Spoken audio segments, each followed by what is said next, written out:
ready to see on stage, okay? Yes, perfect. Yeah. I think it should be fine.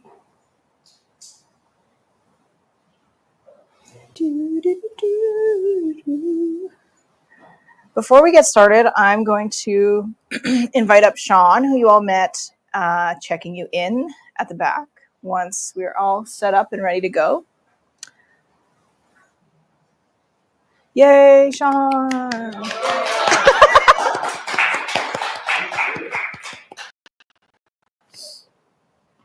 Thank you, everybody. Can you hear me? Yep. So I just wanted to, first of all, thank everybody for joining us today, this weekend, 3 days. It's going to be a swelligant time. It's going to be spectacular. I'm Sean Kazabowski-Houston, and I am the Events and Media Coordinator for the Center for Religion and its Contexts at Emmanuel College. And we're hosting this extraordinary event this weekend. I'm so proud and thrilled to be a part of it. So thank you for joining us. And I just wanted to tell you quickly about the Center for Religion and its Contexts. Through academic and continuing education events, Emmanuel College shares its distinctive contextual approach to the study of religion in all aspects: theology and belief, historical development, lived experience, and diversity of expressions in the United Church of Canada and in other Christian contexts, as well as in Muslim, Jewish, Buddhist, and other religious understandings. So we do pluralistic really well here at Emmanuel College, and I'm really proud to be a part of this, of our college, to be working here. That's it for me. I'm going to run back there and put the land acknowledgement up, and Cool. And you can take it away, Jules. Thank you. Awesome. Yay!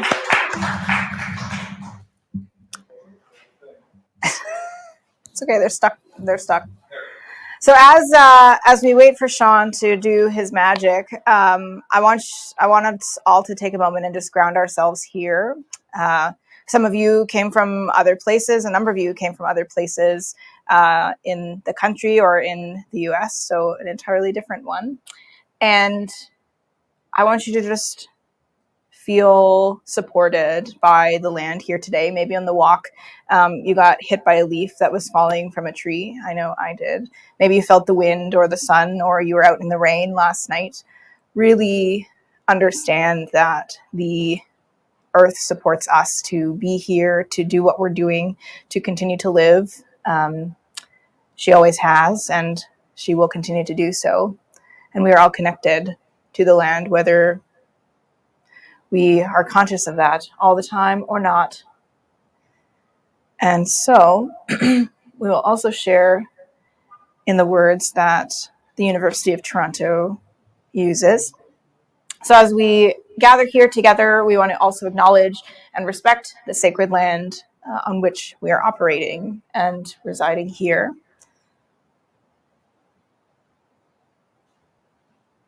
This land has been a site of human activity for many thousands of years. This is the land and the territory of the Huron-Wendat, the Seneca, and the Mississaugas of the Credit River. This territory also was the subject of the Dish with One Spoon Wampum Belt Covenant, which was an agreement between the Haudenosaunee and Anishinaabe nations to peaceably share and care for the resources around the Great Lakes. Today, this place is still home to many Indigenous peoples from across Turtle Island, and we're encouraged to continually strengthen our relationships among all living beings and with the land. That's it. Yeah. Okay. Thank you so much for joining us and for being here for the third annual International Drag and Spirituality Summit. This is very exciting. First time in Canada. I see some little snaps. Yes, very exciting. My name is King Julez. My pronouns are they, it. I'm a student here at Emmanuel College, and I've been working with Bonnie Violet for the last 3 years for this amazing event, and I'm super excited to bring it here and be here with you, for you. For the opening plenary today, I wanted to do something a little bit different. You'll notice my face isn't really done. It's kind of a little disheveled. What we're going to do is put it on together, and I'll sort of walk you through my process. And it's been one of my most sacred spiritual practices that has developed over time. And I don't have enough time to do the whole full thing in every detail that I would like, but we'll get the gist. And if you have questions or anything as we sort of move through it, please, by all means, shout them out, make a suggestion, make a comment. My face is different every time that I do it, and that's part of the joy that it brings. I started drag many years ago doing queen drag because that's what everybody knew. And at that time, I felt that was the easiest way to get into it and figure out what I was doing. That was the way that I could be let into the bars, as if I was dressed as a queen, like all my friends were.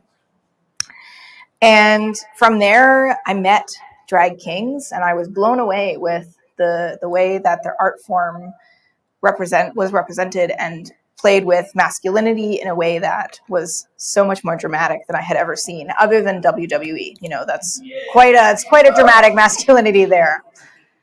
And as I was sort of playing with masculinity in that way, I landed in my transition. I figured out, hey, some of these things actually feel like I want to do them beyond the stage and continually. And so that was a really profound journey, that number of years going through that. And of course, it was deeply spiritual. There was a lot of prayer. There was a lot of crying. There was a lot of shaking my fist at the sky, saying what the heck's going on. And eventually we landed in a place that revolves around play. And that's sort of where we are now. I met a whole number. I got to get started.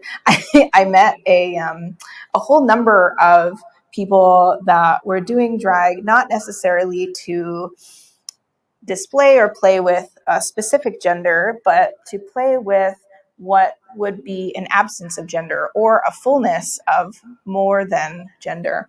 And that really sort of blew me away.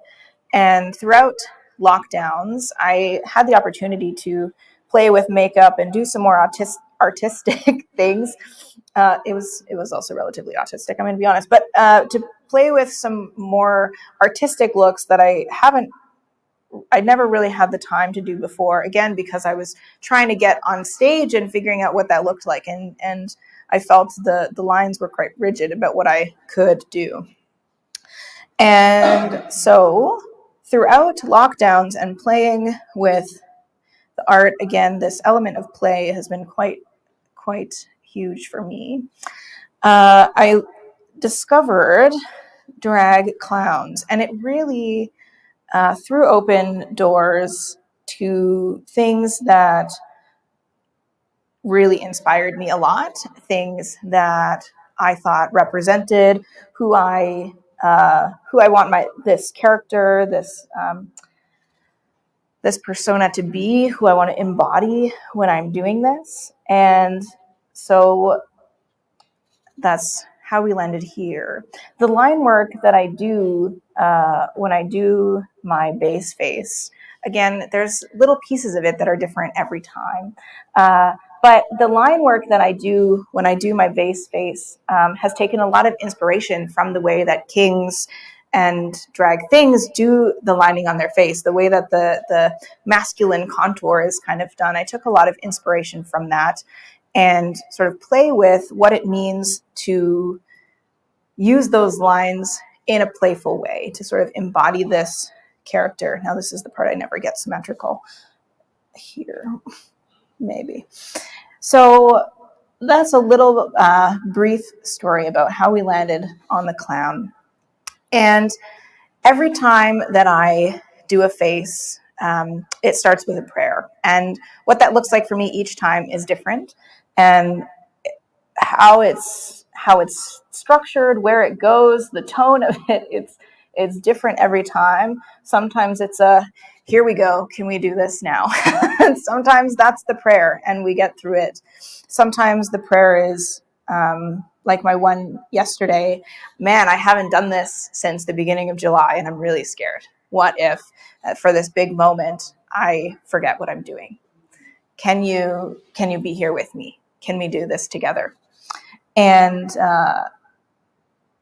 yeah, my face that I did yesterday was pretty great. So, it starts there. And as I go through and I am figuring out what I'm going to do in terms of color, in terms of what piece of it is going to be different this time, I never have a plan.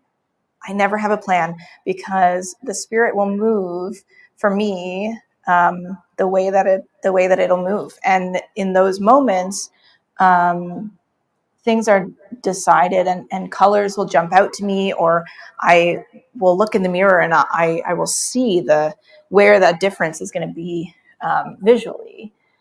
And I follow it. And it's become this really beautiful, intuitive practice that is so grounding. It's very humbling when I try and do something different and it doesn't turn out the way that I thought. But it has become so grounding, so therapeutic, and deeply, deeply connected in a way that is really hard to explain in words, which is the case for a lot of visual art, right? It's not words, and that's kind of the point. There have been a number of times where I will be doing a face before going to church in the morning, for example. So sometimes I'm a little far from the mic when I do that. I will go and I will lead a Christian worship service, and I will put on a face and an outfit to do that. And I do my face in the same way. I start with a prayer. I have a very specific curated playlist of a variety of songs. Yes, there's a whole bunch of Flamey Grant in that playlist. There's also a bit of Hillsong. There's some EDM. It's a very wide range. And again, I let the colors pop out to me. I sort of lay everything out, do the prayer, listen to the songs, and see what happens. And it's quite magical, for a lack of a better word. And there have been a number of occasions, more actually than I can count at this point, where I have, what color was I doing? Oh yeah. Where I have done this process and gone to put my face on, I pick the outfit, going through this whole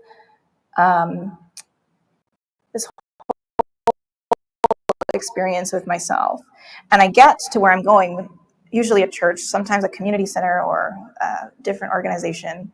And whatever decorations are up in that space are the same colors as what ended up being on my face.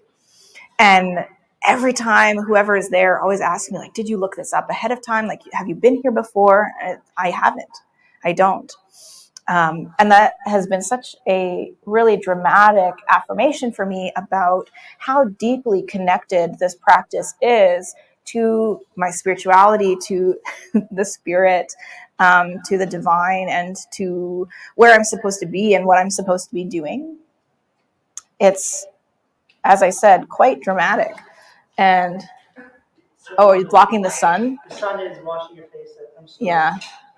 I know it's a little pale with the white. That's actually really delightful. It was hurting my eye a little bit. You know what? It's very helpful. It was meant to be, Sean. Thank you. It was actually, I didn't realize until now. Yeah, the lights. Yep. Thank you, Sean. Yay. Anywho. And so, yeah, there's been plenty a dramatic affirmation, and it continues to happen quite regularly. This affirmation of my practice, of this connected piece for me about what this art form means, what it has meant to me over the years. This year, actually within the last couple of weeks, it'd be about 6 years since I first started exploring doing drag at all. And it's transformed so much. My art, for many years, I didn't think of myself as a visual artist. And I mean, I still don't really, because I don't know, it doesn't really resonate with me. But this the drag and the spiritual practice that it has become is so remarkable and so sacred. And so I'm going to talk a little bit about the clowning piece of it, because there are many pieces of the clown that contribute to the sacredness of this character. And where do I want to start? Historically, court jesters and clowns have quite a role in their given communities wherever they were.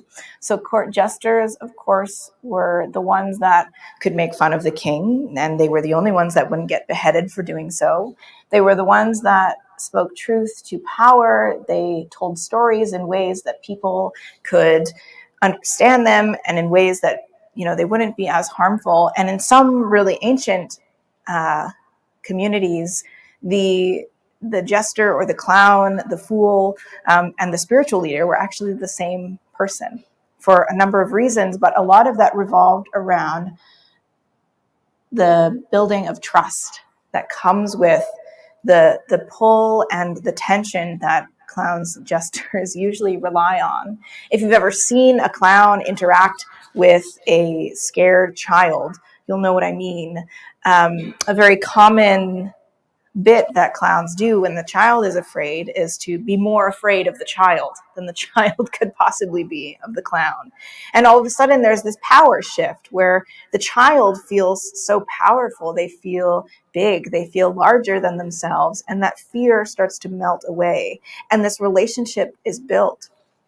And to me, that's a lot of what spiritual leadership is. That's a lot of what religious leadership is. That's a lot of what community leadership is. And we see that in drag artists all around the world throughout time have been leaders in various movements. A number of protests that I've been to in the city, I look around and there's a number of people that I know through drag there. And we think about the houses that are made, drag houses, ballroom houses. It's all about building those relationships and building trust and this exchange of love, ultimately, that comes with that. What did I miss? Oh, my nose. Okay, that's a little bit about the clowns. And clowns in a circus context are the characters that break the tension. I went to a circus last year, and so of course I'm looking out for where the clowns are. They're usually out in the crowd before the circus starts, right? Playing with people, eating people's popcorn, that's usually what they're doing. And it's really to get people, again, engaged, build that trust, build a little bit of tension, get the energy moving in the space in a way that people will then feel ready for the intensity of what's about to happen. And I was paying really close attention to this tension. So the clowns were going around before the start of the show, and immediately they bring out the tightrope walkers as soon as the show starts. So of course you're sitting there gripping like this because they're riding a bike across the rope. They're doing flips, all this stuff. You get so tense before you understand even what's going on. And the clowns comes back again, and you feel yourself relax. It's this again, pull and this give and take of energy that is so palpable that sometimes you don't recognize in the moment. You don't think about when you're like clenching like this, someone's doing a backflip and you're really scared they're going to hurt themselves. You don't think about it. And then the clown comes out and starts throwing popcorn at people in the front row, and it releases that. And that is what makes the relationship so powerful. And so for me, a lot of that really resonates when it comes to spiritual leadership, when it comes to community leadership. Because what are we doing other than building relationship and building trust and playing with this flow of power and trying to navigate the power of the spirit in the world, in hopefully ways that people can understand, ways that are palatable and meaningful to those in the community, and in ways that we feel connected to. And so all of this comes together in this goofy, ridiculous clown that is King Julez. that has really transformed the way that I think about my own spirituality, my own religion, and the way that I include play and pleasure as a part of these really sacred practices, and has ultimately resulted in my feeling more connected than I ever have, both to, for me, God, the divine, the spirit, and to myself. Again, these pieces of my transition where, there doesn't need to be a gender for the art to be meaningful and valuable and powerful and fun and playful, and for people to connect. And in that same way, all of those things apply to myself. Like, there doesn't need to be this performance of any kind of gender for myself to contain power, to contain life, to have majesty, and also be a complete goof. None of those things require this performance of gender per se. And that's sort of,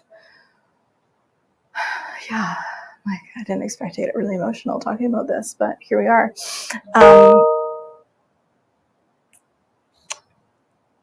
That has been, the transformative nature of this clown essence that my drag has become. And as I said, every single time I do it, it's different. I don't know if I've done actually these colors together before, and I wasn't thinking about yellow at all. And I didn't really notice I was putting yellow on until right now. These things just flow and they just happen, and it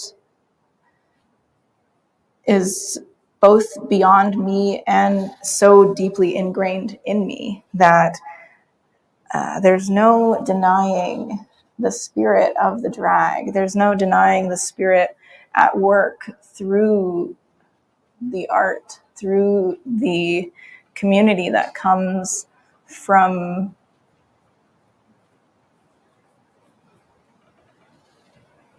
following where we are guided.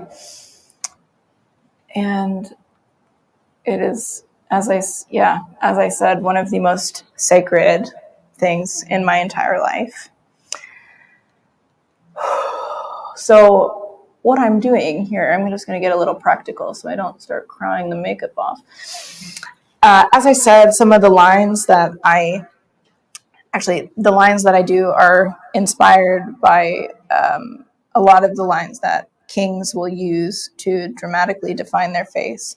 And I've added more and more layers of color, again, to define the lines. And as my resting base face, I like to call it, as my resting base face has evolved over the years, there's, first it was one line, and then it was two because I wanted another color. I was like, oh, there's still a lot of white space. Maybe I'll just add another color and figure that out.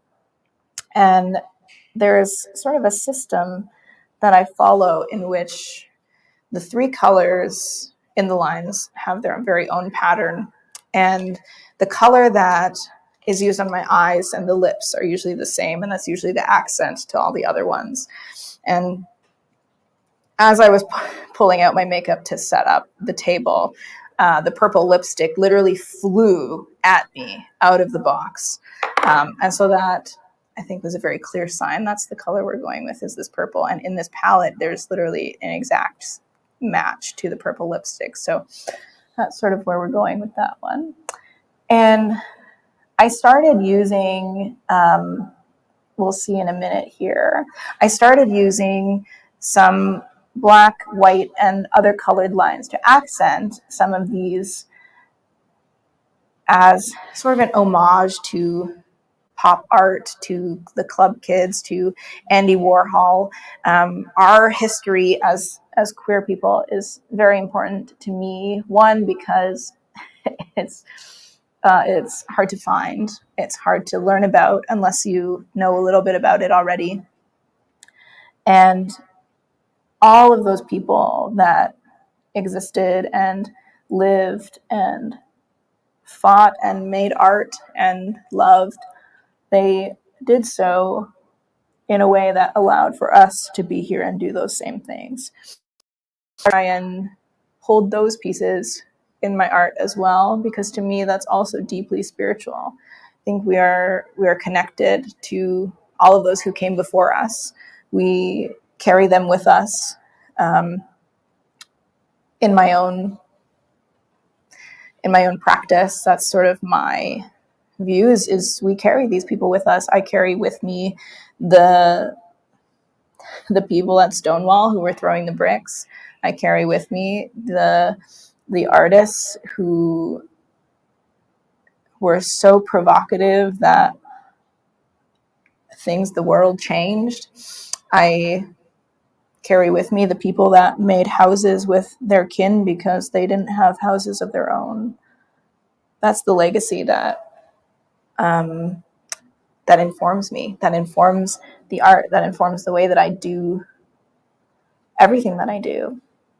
And it's a hope for me that through the art, through the clowning, through the community leadership, through events like this, that those connections can continue to be built, that art can continue to be made, that, we can be so provocative that the world changes.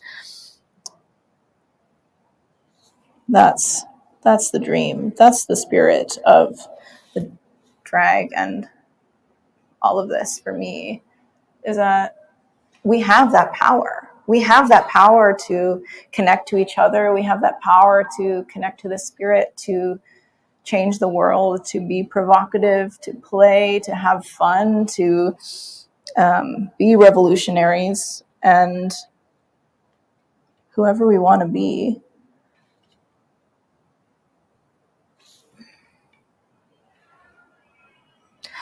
Again, I'm just sort of following what goes on here. I don't know what's going on. I've never done that kind of dot there before.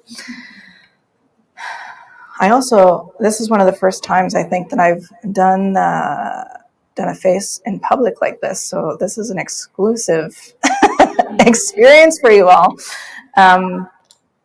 Because it's such a sacred practice, I tend to keep it to myself and just everybody gets the finishing result of it.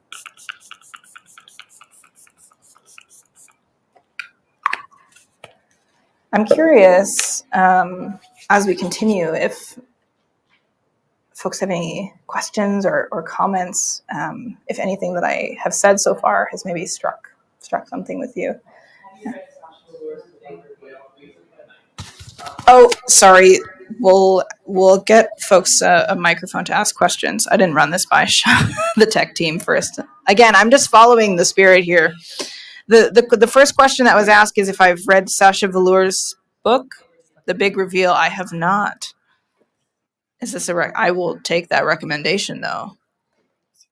Speaking of books, there is a table of books in the second lounge, not where all the food was, but where all the couches are. Those are books that, I don't know why I took this off. Those are books that I've brought that inform me, that inform my art, that inform the leadership that I hope to embody and bring. So I encourage you to take a look, flip through them. There's prayer books, there's poetry books, there's picture books, there's a whole bunch of things there. And I will take that book recommendation. Hello. Not only is the book like a sort of like memoir about her and her art, but it's also, the first chapter is called Ritual, and it's about drag as a ritual, drag as when drag was like created as like a shamanistic performance art in indigenous cultures around the world. And there's also her own childhood, and she's a huge inspiration to me, and I think it would be a great read for all. Thank you. Oh, it's Sasha Velour's The Big Reveal. I've definitely seen it around. Yeah. Thank you.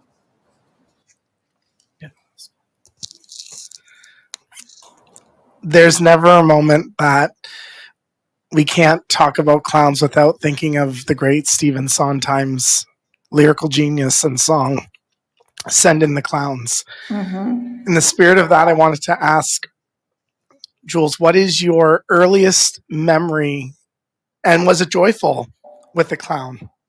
What was your earliest memory and experience, and how has that transformed since that first moment? Yeah, that's a really good question. This is a really emotional answer too. So when I was a child, I'm going to try and do makeup so I don't cry at the same time. My great grandfather and we were like the best of friends, and he died when I was 11. So I spent a lot of time with him when I was a kid, and he was the one who started taking us to the circus. And there's a number of years where he took us to the circus, and I always remember just being so enamored, one, by the people doing flips. I always wanted to do that. But by the clowns, because no matter what I was feeling, I always somehow ended the day laughing. And I thought that was quite interesting. And I thought it was fun that they got to run around and just like do whatever they wanted and be so silly. And there weren't really any rules for them about, needing to stay in the 3 rings or needing to have a specific kind of costume.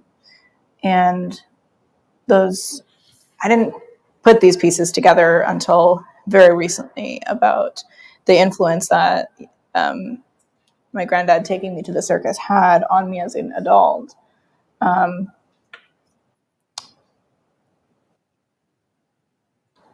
But it was really, really, he was quite influential for me. And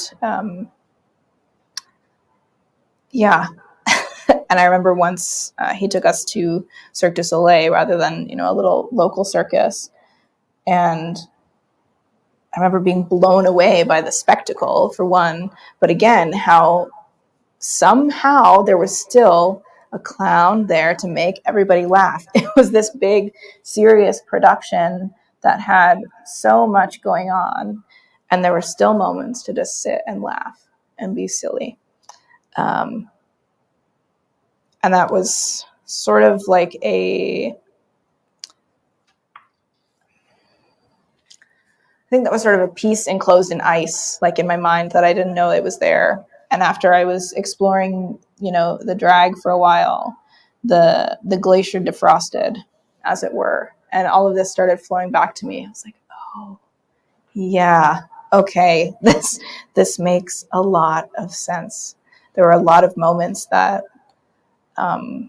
were really, really joyful for me as a child that were because of, one, my granddad and those days that we spent at the circus. Yeah. I'm going to cry about that later. Once I take the face off.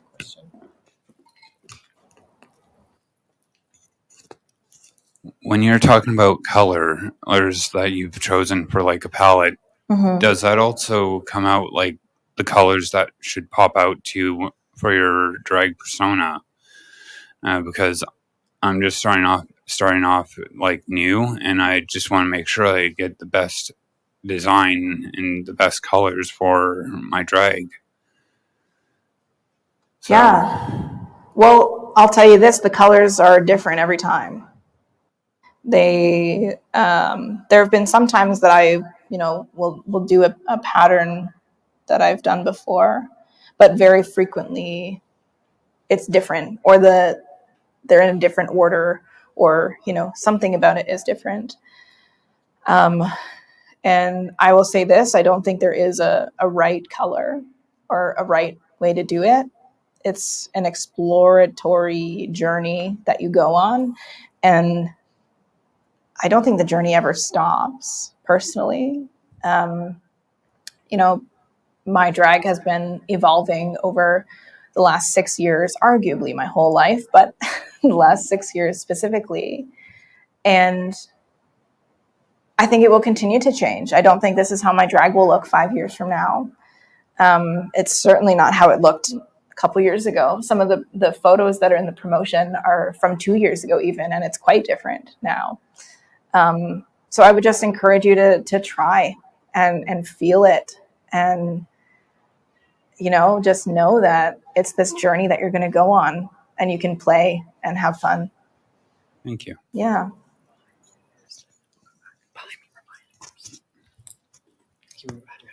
State your name and where you're from. Sure.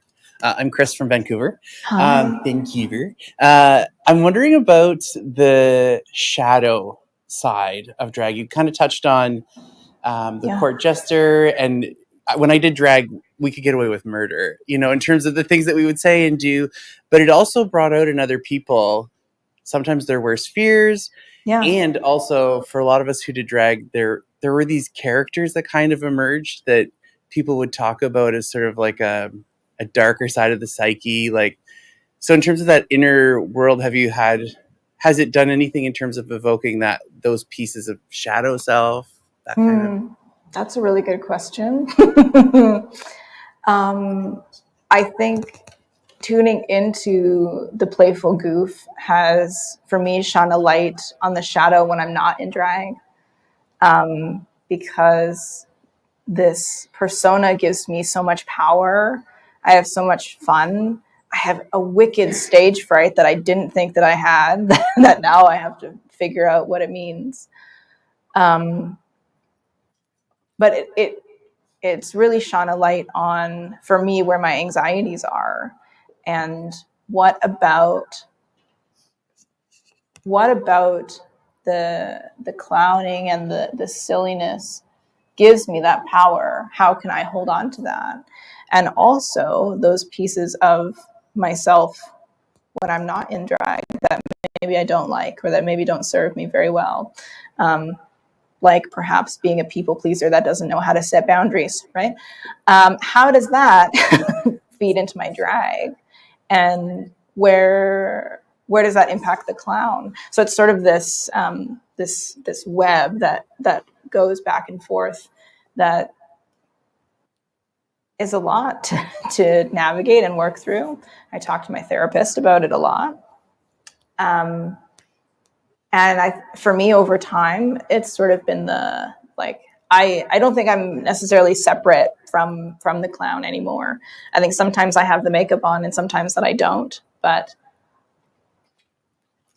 trying to bring the power that both of us have all the time, and honoring those pieces that are scary or nerve-wracking or anything like that. I found when I first started doing drag and I started doing queen drag, I was really mean because I was like, oh, this is what people do. They're mean to each other. And I was like, I don't like that. I don't want to do that. And that was a layer of deconstructing as well, of I don't need to roast people to tell them that they're beautiful or that I like their outfit. I don't need to insult another part of them to balance it. I can just tell them that I like their outfit. So that piece that you said about it bringing out those pieces has been a journey as well. So that was a really good question. I'm going to think about that a lot, actually. Hi, it's Lauren from Vancouver. Hi. You've opened my mind and my heart so much to the area of drag clowns. I just appreciate your vulnerability and your truth and all that you're offering this space and this group today. I have questions about the drag clown in faith space and what a gift and creativity and open door that offers. I'm curious how that shows up in church and in faith spaces, what permission it gives you, how that might unfold in a faith service. Just want to hear a little bit more about how that looks beyond this beautiful person here. How does it look on a Sunday morning? How do people respond to you? Yeah. Do you do stuff in service that this gives you more permission and creativity for? Just that whole that's the road I'm kind of wanting to know more about. Yeah. Thank you so much. Great questions. So, it's a lot of fun. One of my mottos that I run by very regularly is to comfort the afflicted, of course, but really try to afflict the comfortable. And that's that, I think, since I was young in the church, you can ask the people at South Arm about this, Lauren. Since I was young in the church, I was always trying to stir the pot a little bit and figure out what we can do differently. And I think entering into, specifically, I work a lot in United Church Christian spaces. It gives a lot of permission for the walls to be broken down. And I found that the spaces that I've gone, and especially the spaces that I've gone repeatedly, there are these layers that don't exist anymore. That like, oh, the one preaching is dressed like that. Okay, I can't say anything more dumb, right? Like not, and there's this element of comfort of, again, this relationship building, this trust building that which one of us is the scared child now, right? Which one of us has the power? Which one of us is going to really figure out what's going on here?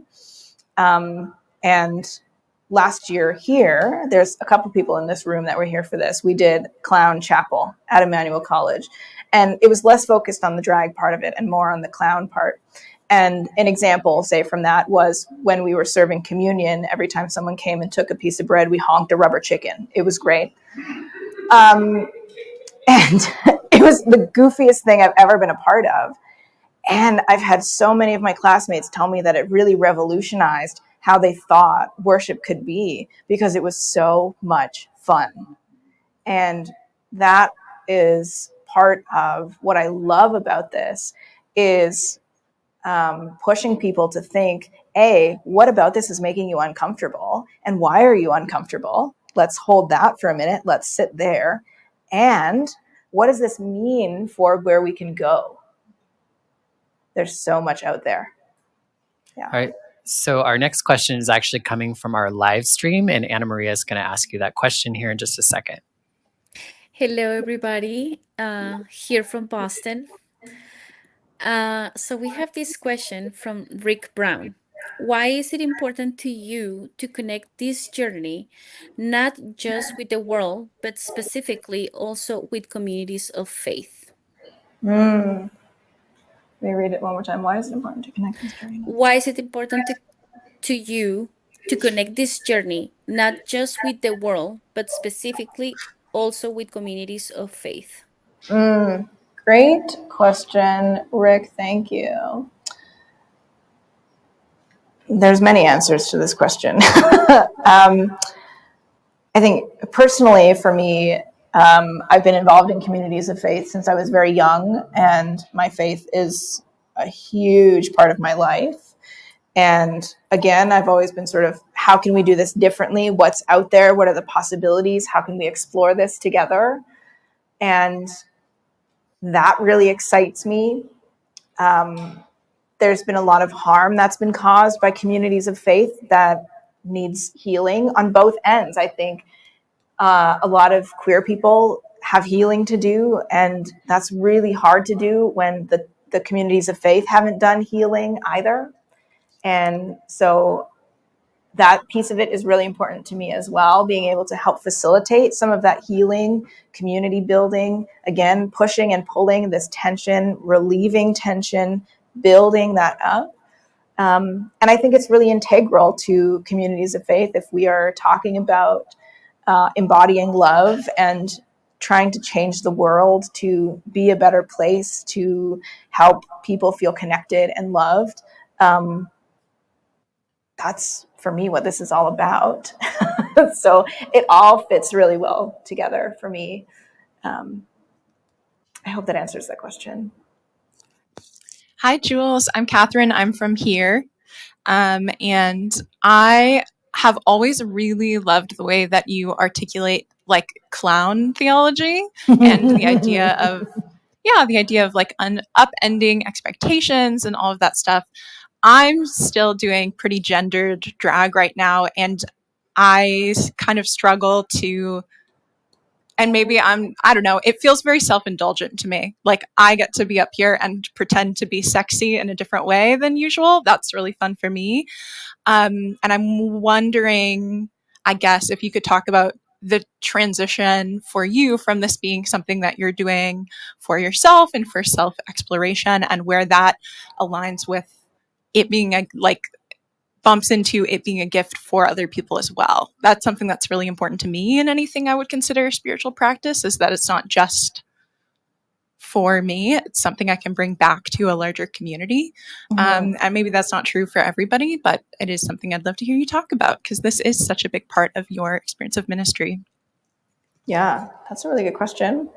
I want to start by saying I think that pretending to be sexy in a different way than usual can be for other people as well, and can be very deeply spiritual. Anyway, I know that's not your question, but I just wanted to name that. There's too many things. It's hard to do this all at the same time. It's like my wheels are turning and they're trying to turn the other way, and it's like I can't think. I don't really know if there's a hard line for me that, went from the first number I ever performed was in a bar and I stripped on stage. And I don't know if there was a hard line between then and now, because I think I would still do that.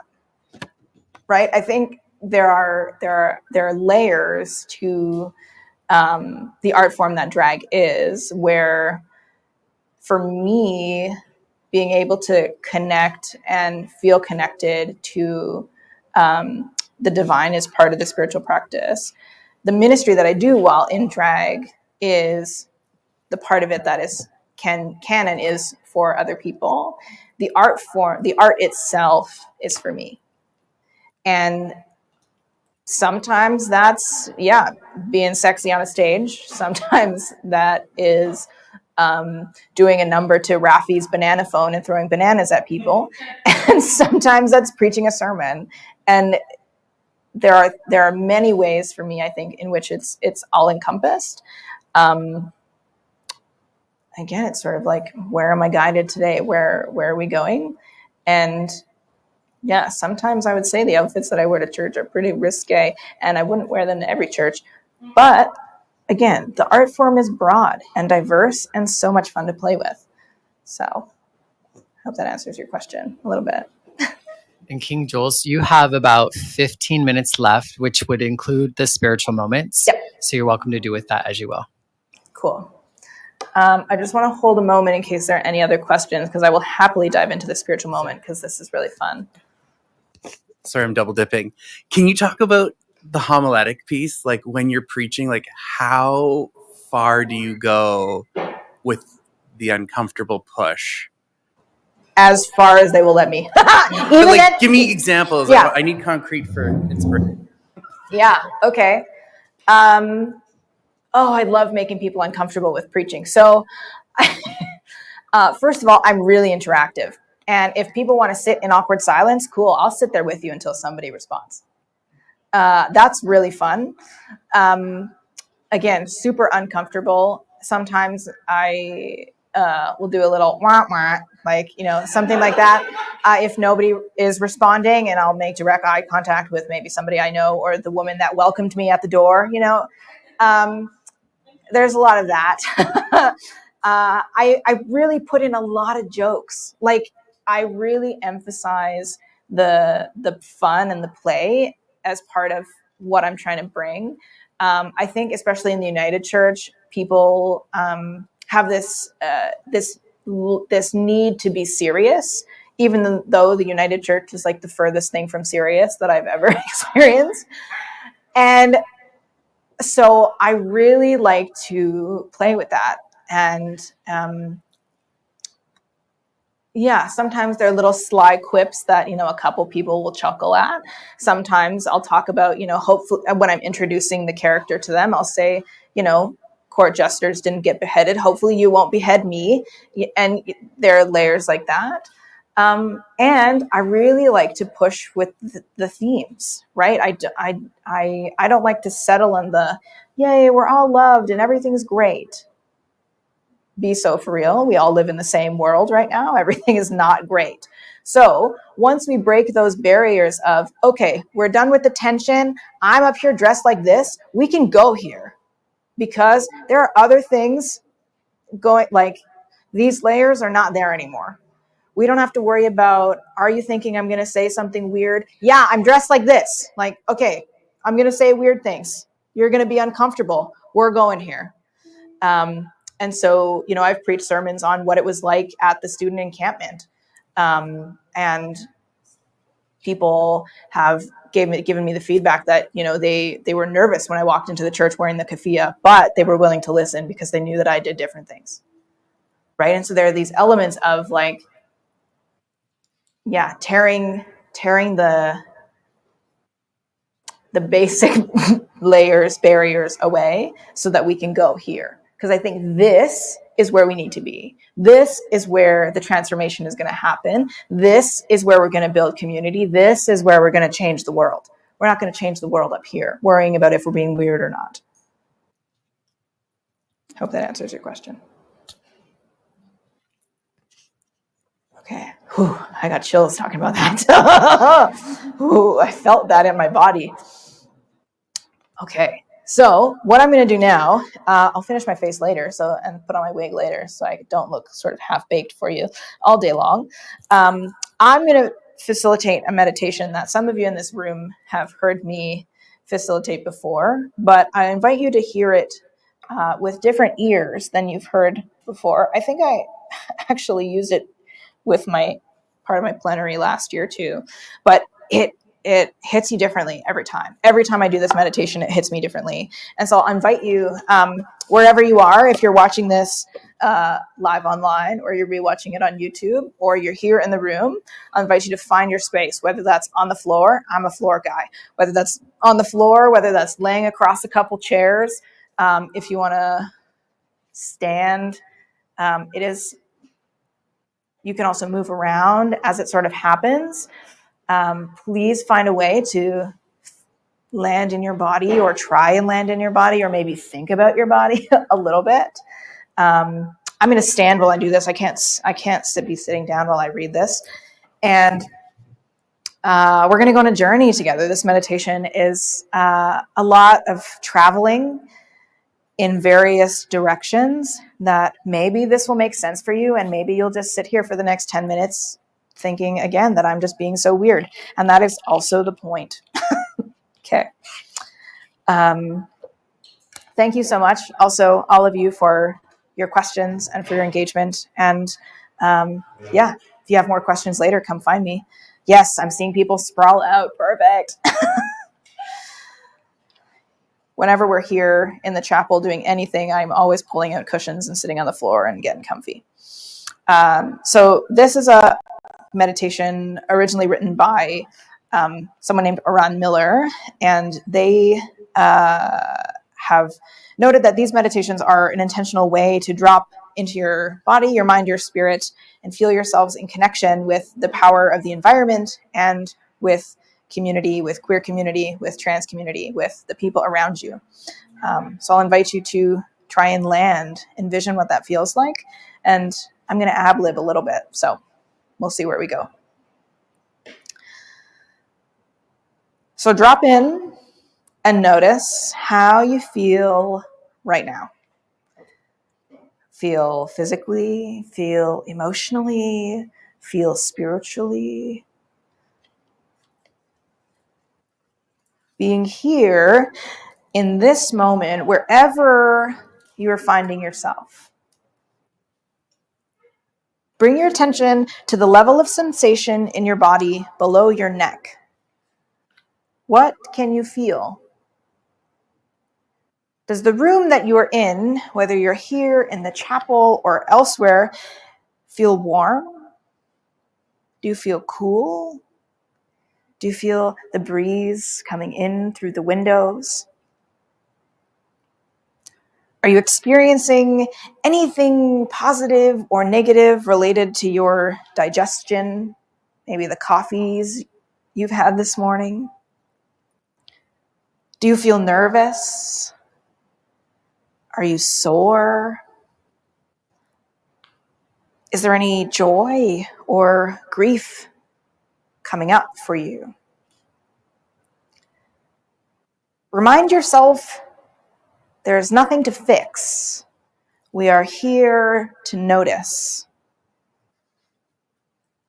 There's just a sense of coming into awareness to feel more and more of what might be silenced when we move through the day to day. For most people, the center of the body is about 2 inches below the belly button. If you place your hand there, can you feel what or where your body is calling you to go? Can you feel the exchange of energy and sensations within your body? Can you bring your awareness to this center? For me, I like to imagine my awareness as a ball of light shifting around. If your center is feeling alive in another part of your body, please listen. Honor that center and adjust this reflection to be there. Here we will be calling awareness to bodily limbs that may or may not be present, that may be difficult from which to access sensation. Many are not used to feeling their body in this way, so hold compassion and patience for yourself and use your imagination. Adjust to your needs. And remember, there is nothing to fix. We are going to travel in 4 dimensions. We'll begin with length.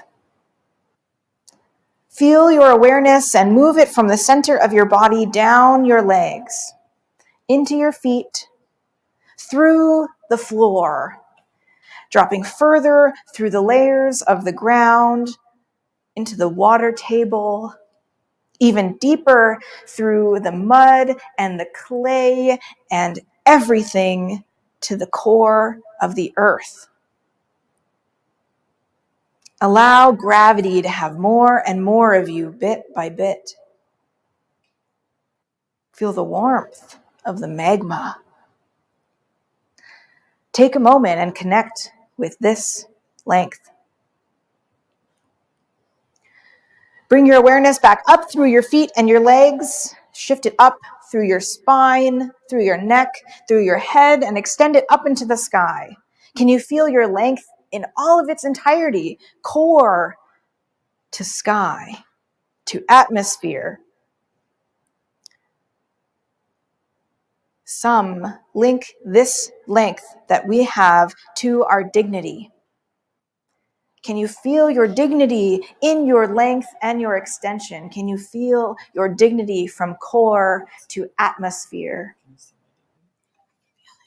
Take a breath and hold on to that dignity.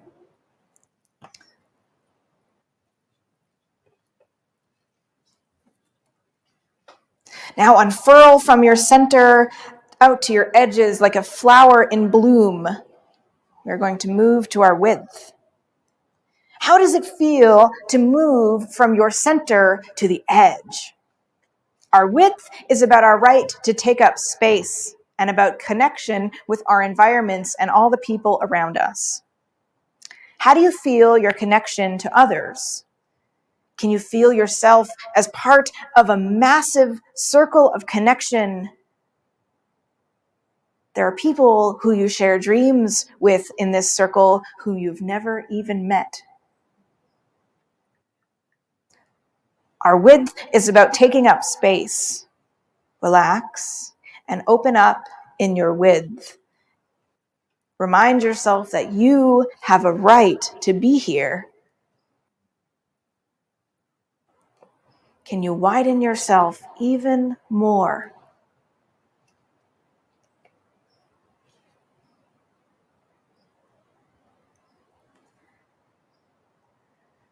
Now we're going to dive deep. So begin moving from back to front and front to back, your sternum to your spine. Bring your awareness to your core, starting from the inside.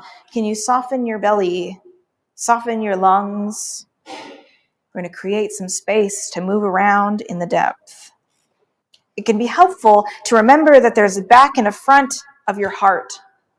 There's a back and a front of your stomach, of your belly,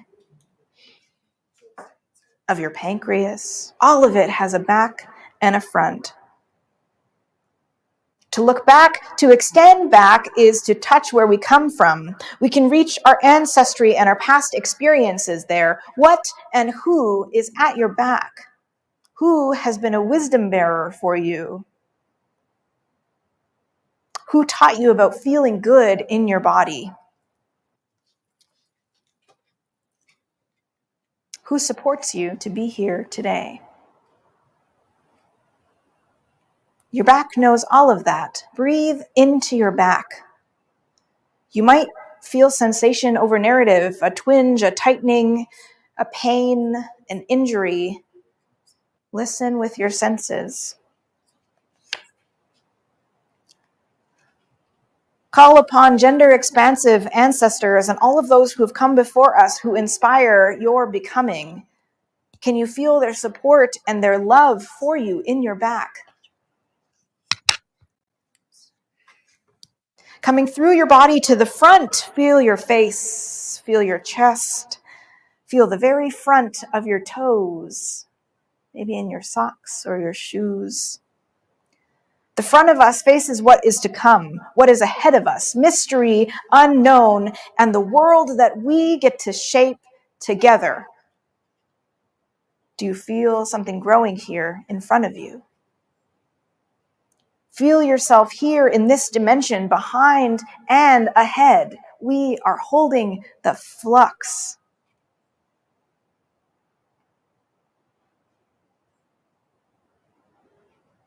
Now come back and center on what you long for. What do you care about? Bring those longings into your center and allow them to grow. Like the watermelon seeds we were told would grow into trees. Imagine filling your body up with your dreams and your desires all the way to your skin, to the edges of your body and your being. Spend a moment here on your desires and your values.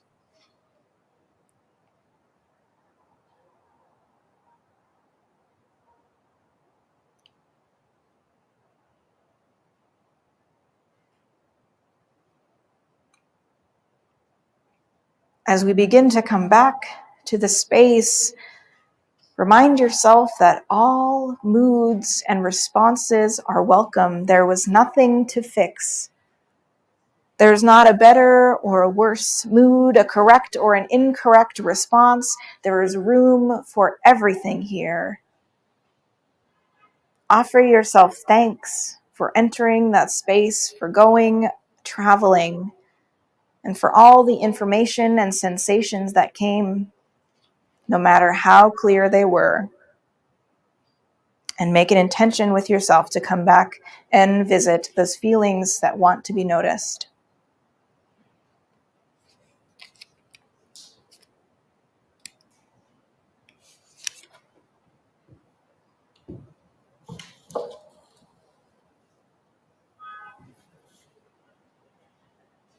Thank you so much, my friends, for traveling with me, for getting ready partially with me. This has been so delightful. And I will hand it over soon to our lovely team as we move through our agenda, which you can find on the back of your name tag.